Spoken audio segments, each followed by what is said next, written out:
السلام علیکم. Good to have you at Urdu audio books. حاضر خدمت ہے جازم حتیم کا ناول آدم اور ابلیس، ایپیسوڈ 13، بہر اول، آدم. باب قفس کھلا بھی تو کچھ دیر کے لیے. جو قید میں نہیں تھے رہا کر دیے گئے.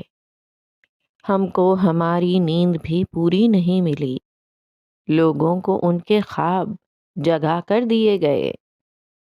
اداسیوں کا تعفن رہا وہیں کا وہیں. جلایا کمرے میں لوبان اور عود بہت. قدیم خوابوں کی روحیں مگر نہیں نکلیں، اگرچہ آنکھوں پہ کروائے دم درود بہت. کاغذ پہ قلم گھسیٹنے کی آواز ہنوز آتی تھی.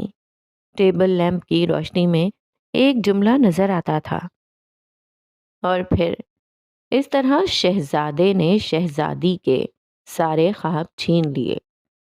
پھر انہی سفید نازک انگلیوں نے کاغذ پھاڑ کر پاس جلتی آگ میں ڈال دیا، اور پھر اسی آگ میں دہکتے لوہے کو کپڑے کی مدد سے اٹھایا، اور پھر گھسیٹتے ہوئے ان وجود کے سامنے کھڑی ہوئی جو جلتی آگ کے اوپر الٹے لٹکے تھے. دیکھو، تم دونوں میری آٹو بایوگرافی کی ویسے ہی ہیپی اینڈنگ نہیں ہو رہی، تو مجھے زیادہ غصہ نہ دلاؤ. اس نے چند مزید کوئلے آگ میں ڈالے. دیکھو، میری آٹو بایوگرافی میں سب سچ لکھنا ہوتا ہے. ٹائم نے سگریٹ کا دھواں باہر نکالا. تو اگر میرے ساتھ بھی وہ کچھ نہ ہوا ہوتا تو مجھے بھی شہزادہ مل جاتا. اس نے بھاری آہ بھری اور پھر بولی، ایک دوسری بات یہ کہ میں ایک نیا ژانر ایجاد کر رہی ہوں، ہائپوتھیٹیکل آٹو بایوگرافی.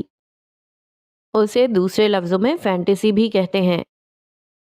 دائم کا ٹوکنا اسے تپا رہا تھا. دائم، تم چھوٹے ہو نا تو زیادہ بولا نہ کرو. وہ نرم سا مسکرایا اور پھر چپ ہو گیا. ان کا کیا کرنا ہے؟ وہ موبائل کی اسکرین کو اسکرول کر رہا تھا. مومن آ رہا ہے، وہی کرے گا جو کرنا ہے. روحان کو بتایا ہے؟ مومن نے منع کر دیا ہے. اس نے کہا ہے کہ یہ اس کا پرسنل معاملہ ہے. اس کا منہ حیرت سے کھلا. واو، روحان اور مومن کا بھی ایک دوسرے سے کچھ پرسنل ہے؟ وہ ایک دوسرے کے بغیر دھلے کپڑے تک پہن لیتے ہیں. وہ تو ہے. اگر مومن کا ریاکشن اتنا ایکسٹریم ہے تو روحان کا تو پھر سوچ لو. مگر مومن نے اتنا ایکسٹریم ریاکشن کیوں دیا؟ یہ سوال نہیں تھا، کیونکہ وہ انایا کو پسند کرتا ہے. انداز سپاٹ اور آواز مدھم تھی. میری، تمہیں بھی پتہ چل گیا؟ اس نے شوق ہونے کی ایکٹنگ کی. اس کا ریئیکٹ کرنے کا انداز انایا کے لیے خود گولی کھانا. اس نے یہ سب پہلے کبھی کسی کے لیے نہیں کیا، جبکہ اسے ایسے مواقع پہلے بھی بہت بار ملے ہیں. ان کی باتوں کا سلسلہ تب ٹوٹا جب مومن بھاری ویئر ہاؤس کا دروازہ دھکیل کر اندر داخل ہوا. سگریٹ کو پاؤں کے نیچے دے کر بجھاتے ہوئے وہ ان کی طرف بڑھ گیا. بکھرے بال ماتھے پر آتے تھے، آنکھیں سرخ پڑ رہی تھیں. میری، کیا انہوں نے منہ کھولا؟ اس کا لہجہ سخت تھا. نہیں، اب بولیں گے. اس نے میری کے ہاتھ سے وہ گرم لوہے کا راڈ لیا اور داڑھی والے شخص کے ہاتھ میں گھسا دیا. اس شخص کے چیخنے کی آواز 7 گلیوں دور تک جاتی تھی. اب بتاؤ، انایا کا نشانہ کس نے لیا تھا؟ اس نے وہ راڈ اس شخص کے ہاتھ سے نکالا اور دوبارہ سے آگ کے سامنے کیا. اس نے لیا تھا، الزام لگایا گیا. بکواس کر رہا ہے، اس نے خود ہی گولی چلائی تھی. صاحب، یہ جھوٹ بول رہا ہے. ہمیشہ کی طرح مشکل حالات نے وفاداری کی سمت یکسر تبدیل کر دی تھی. ہائے انسان، وہ ہمیں مار دے گا اگر ہم نے سچ بتایا. کون؟ جس نے ہمیں کام کرنے کو کہا تھا. کس نے کہا تھا؟ اس کا نام بتاؤ. مومن دہاڑا تھا. نہیں بتا سکتا، وہ میرے بیوی بچوں کو مار دے گا۔ مومن نے ایک بے تاثر نگاہ ان دونوں پر ڈالی اور 2 قدم پیچھے ہوا۔ پھر چیخنے کی آواز بلند ہوئی۔ میری نے وہ سرخ لوہے کا راڈ اس کی آنکھ کے اندر گھسا کر سر کے آر پار کر دیا۔ خدا کے لیے مجھے کچھ مت کہنا، مجھے چھوڑ دو۔ وہ اپنے ساتھی کی بے سدھ جھولتی لاش کو دیکھ کر چیخ رہا تھا۔ سب بکواس کرتے ہیں، ان کو بیوی بچوں کا خیال ہوتا تو یوں بندوقوں سے نہ کھیلتے۔ میری اب اپنے آپ میں نہیں لگتی تھی۔ وہ کسی پرانی یاد کا غصہ یا کچھ نہ کر پانے کے پچھتاوے کے زیر اثر بار بار راڈ اس داڑھی والے شخص کے جسم کے آر پار کر رہی تھی۔ اس کے جسم سے خون اس طرح نکل رہا تھا جیسے کسی نے غبارے میں کئی سوراخ کر دیے ہوں۔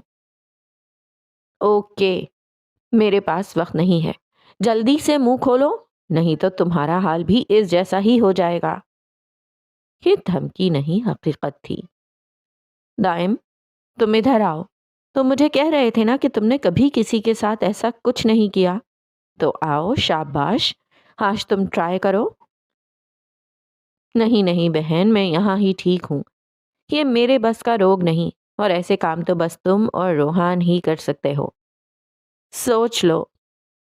سوچ لیا، تم ہی ایسے کام کرتی اچھی لگتی ہو۔ وہ ہلکا سا مسکرائی اور دوبارہ اس شخص کی طرف مڑ گئی۔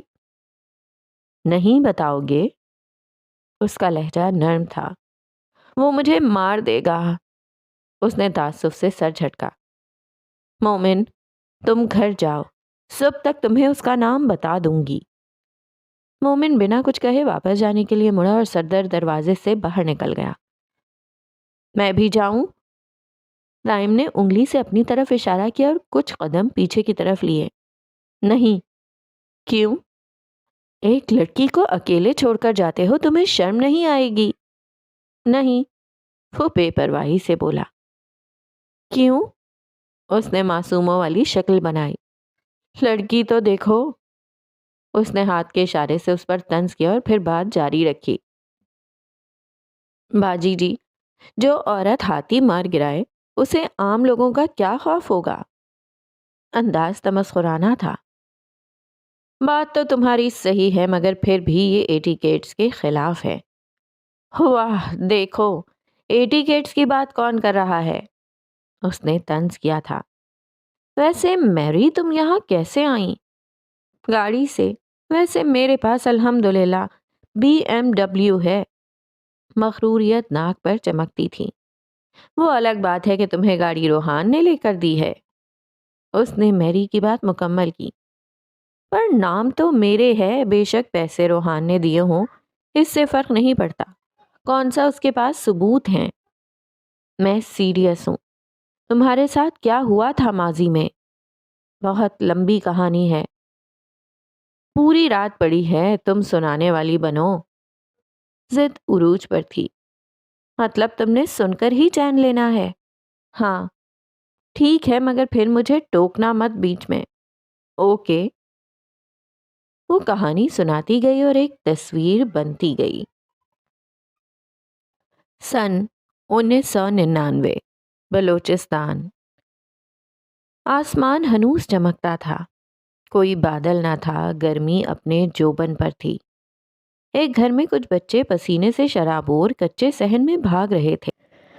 اس ویران علاقے میں موجود وسیع خطے پر چند کمروں کا مکان کئی راز لیے موجود تھا۔ دیکھو منشا، میں تم سے زیادہ کچھ نہیں مانگ رہا، بس وہ زمین مجھے بیچ دو۔ زمین میری ہوتی تو میں دوسری بات سوچے بغیر وہ زمین تمہارے نام کر دیتا، مگر وہ میرے بھائی کی ہے۔ تم نے اس سے بات نہیں کی تھی، مگر وہ نہیں مان رہا۔ تم نے اسے کہا تھا کہ یوسف اسے 10 گنا رقم دینے کے لیے تیار ہے۔ کہا تھا، پر وہ بہت ضدی ہے، نہیں مان رہا۔ اسے کہنا کہ میں کل خود اس سے ملنے آؤں گا، تم بس اس کاغذ پہ دستخط کر دو۔ منشا نے بغیر پڑھے اس کاغذ پر دستخط کر دیے۔ منشا بلوچستان کے کسی ریتیلے اور خشک علاقے میں کھڑا کسی کے گھر کا دروازہ کھٹکھٹا رہا تھا۔ کئے؟ مطلب کون؟ اندر سے نسوانی آواز بلند ہوئی۔ میں منشا.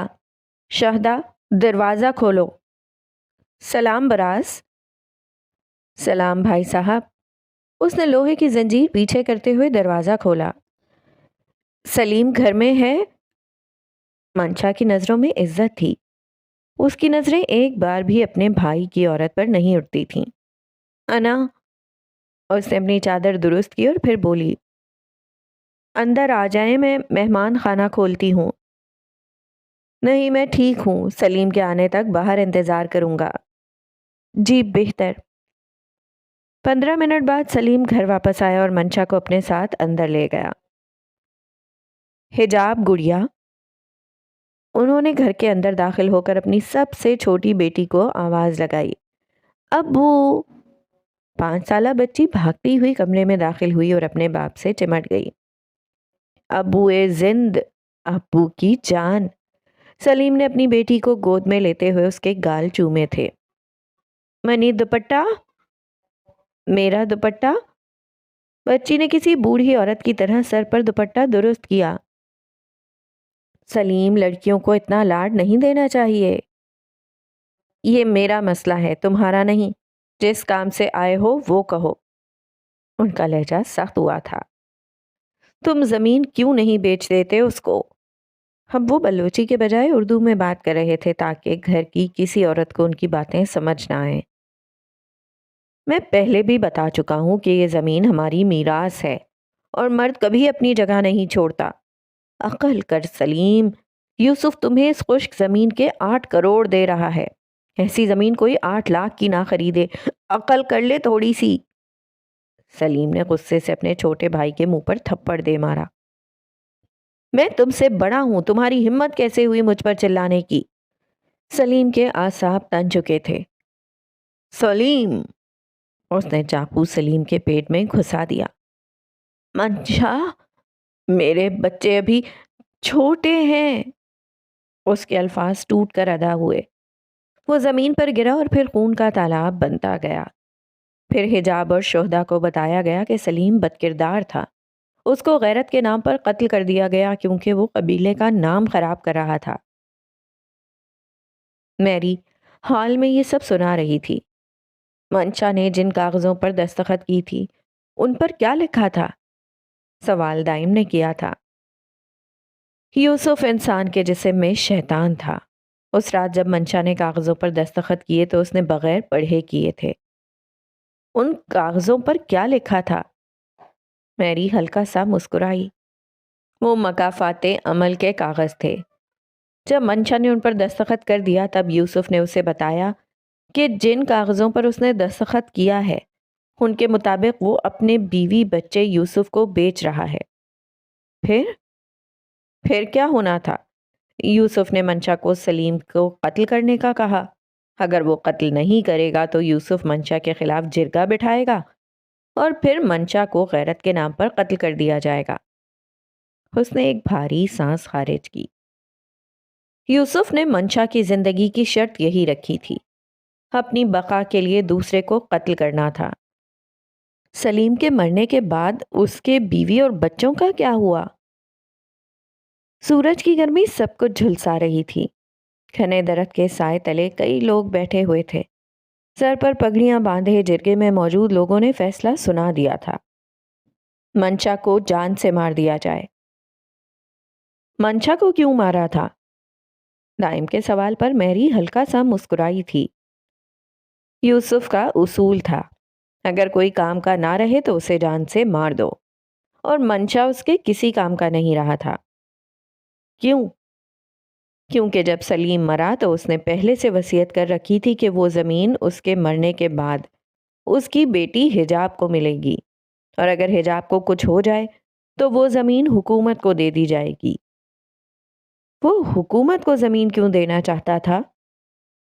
جب اسے زمین ملی تب سے اسے علم تھا کہ وہ ایک نایاب زمین ہے، کیونکہ اس کے نیچے کاپر کی کان تھی، اور وہ جانتا تھا کہ یوسف کے پاس اتنا اثر و رسوخ نہیں کہ وہ حکومت سے زمین لے سکے اگر ان کو ادھر موجود کاپر کے بارے میں پتہ چل جاتا.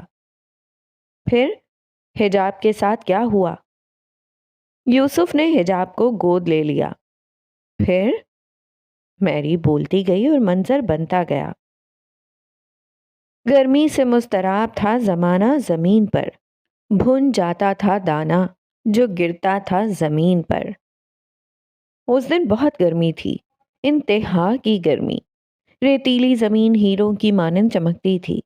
بلوچستان کے اس محل میں ایک 15 سالہ بچی کو تیار کیا جا رہا تھا جب ایک عورت نے آگے بڑھ کر اس کی ناک میں نوز پن ڈالی۔ اے پچے، یہ کیوں؟ شادی شدہ عورتیں پہنتی ہیں یہ۔ وہ مزید کچھ نہ بولی۔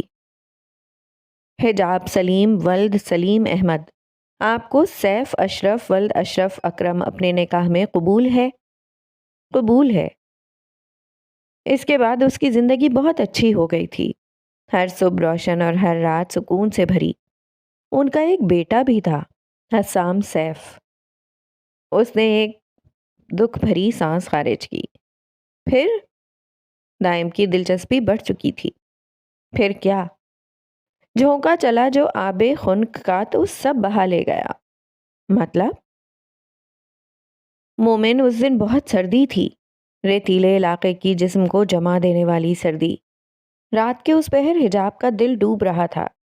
اس رات سیف گھر نہیں آیا تھا۔ ایک خوف، کچھ کھو جانے کا خوف اس کے حواس پر غالب ہو رہا تھا۔ ایک اور منظر بننا شروع ہوا۔ پس منظر سے آتی اذان کی آواز کے ساتھ اس کے گھر کا دروازہ کھٹکا۔ اس نے آگے بڑھ کر دروازہ کھولا تو وہاں سیف کا خون سے لت پت وجود پڑا تھا۔ سیف کو کس نے مارا تھا؟ یوسف نے۔ کیوں؟ یوسف کے کہنے پر سیف نے حجاب سے شادی کی تھی۔ اس کا کام حجاب سے زمین اسے دلوانا تھا۔ پھر سیف کا دل اس سے بغاوت کر گیا۔ اس نے یوسف سے کہہ دیا کہ وہ حجاب کو دھوکہ نہیں دے سکتا۔ یوسف سب بغاوت کرنے والے کو مار دیتا تھا اور اس نے سیف کو بھی مار دیا۔ پھر حجاب نے اپنی پوری ہمت جمع کر کے اسے دفنایا۔ اس کے بعد پھر ایک دن یوسف خود آیا اور اس نے حجاب سے کہا کہ وہ اسے زمین نہیں دے گی تو وہ اس کے بچے کو جلا دے گا۔ پھر حجاب نے بنا کچھ سوچے وہ زمین اسے دے دی۔ حجاب اور اس کے بچے کا کیا ہوا؟ یوسف نے ان کے گھر کو آگ لگا دی اور حجاب کو رسی سے باندھ دیا۔ حجاب نے اپنے گھر اور اپنے بچے کو اپنی آنکھوں کے سامنے جلتے ہوئے دیکھا۔ جب صبح ہوئی تو اس کے آنسو خشک ہو چکے تھے۔ میری کی آنکھیں بھر آئیں۔ آگے دن سردی کی شدت بہت زیادہ تھی۔ یوسف حجاب کو اپنے ساتھ کشمیر لے آیا اور اسے وہاں کی ایک مشہور طوائف نسیم جان کو بیچ دیا۔ اس کی سسکی بلند ہوئی۔ پھر ایک رات آئی، بقا کی جنگ کی، جس رات وہ ابلیس بنی۔ جب ایک غیر مرد کے سامنے حجاب کو پیش کیا گیا، وہ رکی اور پھر بولی۔ جب اس مرد نے حجاب کا بازو پکڑا تب نہ جانے کیسے حجاب میں اتنی ہمت آئی کہ اس نے میز پر پڑی قینچی اس کے دل میں گھسائی اور نہ جانے اور کتنی بار قینچی اس کے سینے کے اندر باہر کی۔ وہ کمرے سے باہر نکلی تو دروازہ کھلتے ہی خون کا تالاب بھی سیڑھیوں پر بہہ گیا۔ پھر اس نے ادھر سب عورتوں کو بھاگنے کا کہا۔ جو عورتیں نہیں گئی تھیں اس نے ان کو بھی اسی مرد کی طرح مارا اور پھر پورے گھر کو آگ لگا دی۔ وہ اپنی بقا کے لیے ابلیس بن چکی تھی۔ میری کی آنکھوں میں آنسو گرنے کو تیار تھے۔ What naan sense! میری تم اتنی دیر سے کہانی گڑھ رہی تھی؟ اس نے میری کا آئی ڈی کارڈ میز پر رکھا جس پر اس کا نام میری اور مذہب کرسچن تھا۔ وہ اٹھ کر باہر نکل گیا۔ اس کے جاتے ہی میری کے آنسو بہہ گئے۔ مجھے پتا ہے تم سچ بول رہی ہو۔ اگر ابھی تم نہ روتیں تو یہ زخم تمہارے دل پر مزید بوجھ بن جاتے۔ وہ دل میں بولا اور باہر نکل گیا۔ اچھا دوست دوسرے دوست کا دل ہلکا کرنا جانتا ہے، اور دائم میری کا اچھا دوست تھا۔ اس نے میری کو رونے دیا تاکہ اس کا دل ہلکا ہو جائے۔ ابھی سورج پوری طرح نہیں نکلا تھا۔ وقت 6 سے کچھ زیادہ کا ہوگا جب مومن کی آنکھ کسی شور سے کھلی۔ مومن کا فون بج رہا تھا۔ نیم غنودگی میں فون کان سے لگایا۔ ہیلو۔ اس نے نام بتا دیا ہے۔ اسے بات سمجھنے میں کچھ دیر لگی مگر جیسے ہی دماغ نے بات پروسیس کی وہ فوراً اٹھ بیٹھا۔ کون؟ میر حامد نام بتایا ہے اس نے۔ مومن کچھ نہ بولا۔